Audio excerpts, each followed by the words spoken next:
मुख्यमंत्री मोहन यादव ने कहा है कि नवरात्रि का पर्व चल रहा है। भाजपा शिव शक्ति के आशीर्वाद से आगे बढ़ रही है।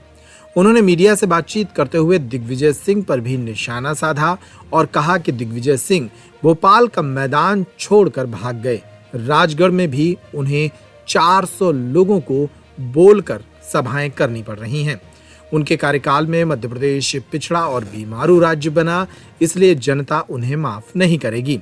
उन्होंने कहा कि छिंदवाड़ा कांग्रेस में नेतृत्व गड़बड़ा गया है। कमलनाथ कह रहे हैं कि वे तपस्या कर रहे हैं, वो तपस्या नहीं समस्या पैदा कर रहे हैं। सुनिए मुख्यमंत्री मोहन यादव ने इन तमाम मुद्दों पर मीडिया से क्या कहा। जैसे मैंने कहा है कि कुल मिलाकर के भाजपा के विचारों के आधार पर जो देशभक्ति का मार्ग चाहता है, अच्छे लोग भाजपा का परिवार में शामिल होकर गर्व महसूस कर रहे हैं और हमने सबके मान सम्मान के ध्यान रखने का आश्वासन दिया है।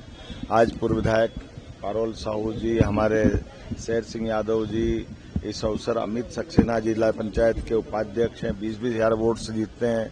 उनके पिताजी 77 से लेकर 90 तक विधायक रहे, मंत्री रहे, कई दायित्वों का निर्वहन करते हुए ऐसे खाटी कांग्रेसी जिनने देश सेवा के लिए कांग्रेस ज्वाइन की थी, लेकिन मन में निराशा है, हताशा है और खासकर अति तो तब हो गई जब भगवान राम का विरोध करते हैं और कल जाकर के दुआ करते हैं।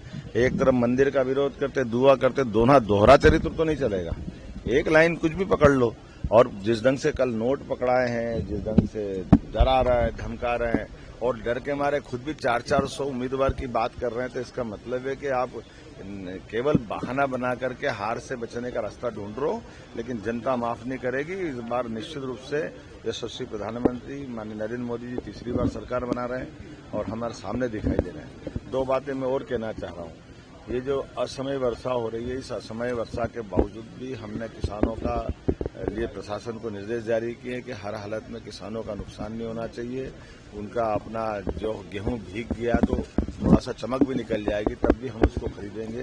किसी प्रकार की खेत के अंदर कोई हानि होती तो उसका सर्वे करा के उनको मुआवजा देंगे। कोई पशु हानि या अन्य प्रकार का नुकसान हो उसकी चिंता भी हम कर रहे हैं। किसी भी कष्ट में सरकार सदैव किसानों के साथ खड़ी दिखाई देगी, वो निर्णय हमने किया है।